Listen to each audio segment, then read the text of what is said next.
William Shatner's Captain Kirk returns from the dead in a new Star Trek short celebrating the 30th anniversary of Star Trek: Generations. Shatner's Kirk helmed the Starship Enterprise beginning with the original 1960s series and continuing through 6 original cast feature films. The last on-screen appearance for the most iconic Star Trek captain came in 1994's Generations, a bridge film handing the reins of Trek from the stars of TOS to the TNG cast. It's now been 30 years since Kirk met his somewhat unceremonious end in the much-maligned Generations, but the OG Enterprise captain is back in a short film celebrating that 3-decade anniversary, courtesy of OTOY. Also appearing in the clip, titled 765874's Unification, are Leonard Nimoy's Spock, along with Robin Curtis as Savik, Maheth Thaisa as J.M. Colt, and Gary Lockwood as Gary Mitchell. To create Kirk and Spock respectively, digital prosthetics were added to live-action performers Sam Witwer and Lawrence Selleck. Carlos Baena directed the clip from a story by Jules Erbach, while Oscar-nominated composer Michael Giacchino provided the music. What 765874, Unification, means for Star Trek. Kirk gets a better ending than he received in Generations. 1994 Star Trek: Generations provided a necessary bridge between the OG Trek movies, starring the TOS cast, and a new run of films headed up by the stars of The Next Generation. Unfortunately, only 3 OG Trek characters, Kirk, Scotty, and Chekhov, were on hand to pass the baton to their younger successors. Adding another sour note to what should have been a rousing farewell, Kirk's eventual death in the film was criticized for being anticlimactic after decades of thrilling space-hopping adventures. Unification now brings Kirk back for one last Star Trek bow, and the send-off he receives is more emotionally satisfying than the disappointing ending he suffered in Generations. The short also features return appearances from some deep-cut Trek characters, including the Vulcan Savik, OG Trek character Colt, and Kirk friend Gary Mitchell.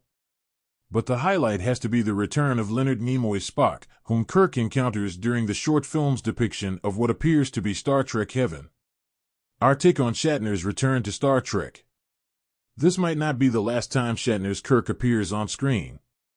Shatner himself contributed to Unification by acting as executive producer, in which capacity he offered creative direction, and by doing some voice-over narration. The physical Kirk character is not Shatner, of course, but actor Whitmer in costume wearing a digitally created Shatner face. There's some uncanny valley effect to the digitally rendered Kirk and Spock, but overall the clip succeeds in conjuring the spirit of the iconic characters. Shatner has notoriously been shut out of the Star Trek franchise since his appearance in Generations, and it seems the door will not be open to the star anytime soon. That being the case, the only avenue for Shatner's version of Kirk to return to Trek is as the sort of computer-generated character featured in Unification. The technology used to craft such digital recreations is only getting better with time, and soon it will be possible to convincingly resurrect retired and deceased performers. The ethics of such resurrections will continue to be debated, of course, but in the meantime, Hollywood will likely not hold back in boldly going where the industry has never gone before. Unification had the blessing of Nimoy's estate in using his likeness for a digital Spock, and as long as such permission is granted, things will seem above board. If things continue on their present course. This short, masterfully crafted, was a love letter to Star Trek fans, filled with nostalgia, reverence, and a powerful sense of closure. In just under 20 minutes, the story revisited themes of legacy, sacrifice, and exploration while blending Kirk's charismatic swagger with a poignant sense of reflection. A mysterious signal. The short opens on an aging Kirk, living quietly in a secluded cabin, reminiscent of the idyllic scenes from Generations. However, his peaceful retirement is interrupted by a mysterious signal encoded with Starfleet's signature. Despite his initial resistance, the signal triggers a flood of memories and an undeniable urge to investigate.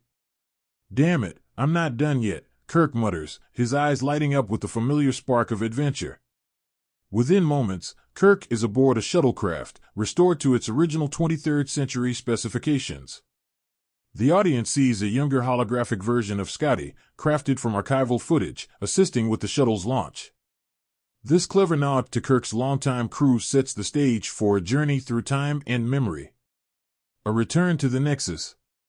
The shuttlecraft follows the signal to the Nexus, the enigmatic phenomenon introduced in Generations. This time, the Nexus is portrayed not just as a cosmic ribbon, but as a kaleidoscope of shifting memories and alternate realities. As Kirk steps into its radiant glow, he is confronted by a version of himself from his younger days, complete with the iconic gold Starfleet uniform. The younger Kirk smirks. "You think you're too old for one last ride?"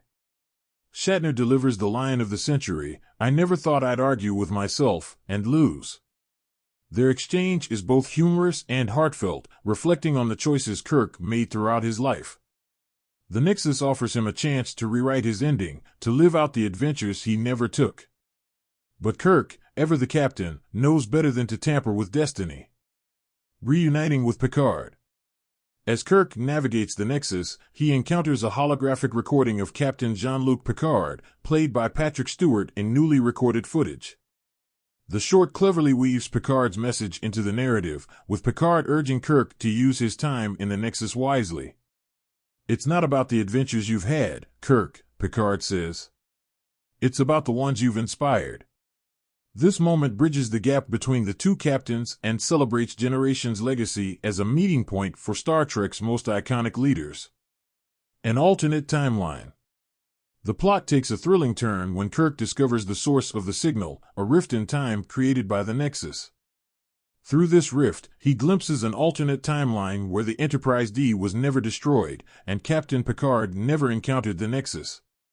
Here, we see cameos from Next Generation favorites, including Geordi LaForge, LeVar Burton, and Worf, Michael Dorn, who interact with Kirk in a simulation aboard the still-functioning Enterprise D. These scenes are bittersweet, showcasing what could have been while reinforcing the sacrifices made by both crews. Kirk's interactions with LaForge and Worf are laced with humor and mutual admiration. "You Klingons sure clean up well," Kirk quips, to which Worf growls, "I am not amused." A new threat. The short's climax reveals a new threat, an alien race drawn to the Nexus's power. These beings, who thrive on temporal anomalies, plan to exploit the rift to rewrite history. Kirk, ever the hero, takes command of the simulation's Enterprise D to stop them. This sequence is a feast for fans. Shatner delivers a commanding performance as Kirk rallies a simulated crew of iconic characters, including Spock and Bones, recreated using voice archives and clever CGI.